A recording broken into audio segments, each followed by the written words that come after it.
Guys, ito nga pala yung event sa Batangas. Yan o, yung lalaki na yan, inagawa ng mic yung kumakanta. Yan o, buti, professional yung kumakanta eh. Sayaw-sayaw na lang siya. Yan o, yabang o, tingnan mo. Anong tinitigan niya para sabihin na hayaan siya magsalita. Umalis na lang yung singer na parang walang nangyari. At ayun, patuloy pa rin sa pagsalita yung mayabang na yun, oh. Yun, binigyan pa rin ng mic yung singer, syempre. Siya naman dapat talagang nasa stage eh. Pinuntahan ng mayabang, oh. Kala mo sinong may tato. Yun, kinuha pa rin ng mic. Buti na lang talaga itong singer ay professional talaga, no? Hindi siya nagpapadala kahit nakakaya na yung nangyayari sa stage eh. Dalawa na gamit ng mic ng mayabang na to.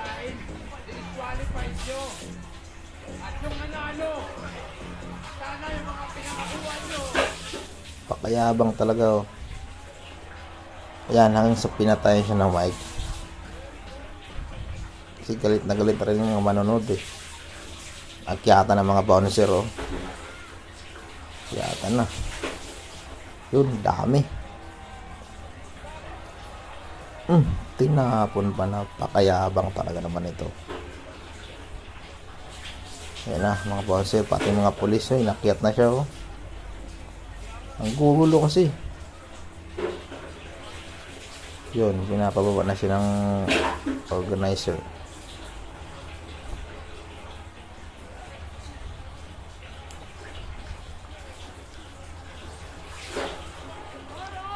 Grabe, talagang sumasagot talaga, oh.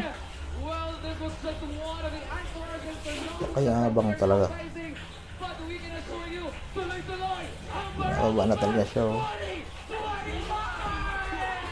Yun, sabi niya, mukha na kayo. Susunod daw siya. Buyabang talaga.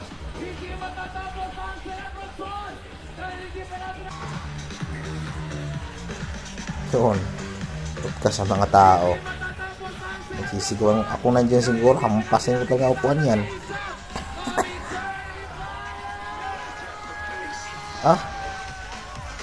Ayaw talaga pahawa ko. Siga talaga, siga eh.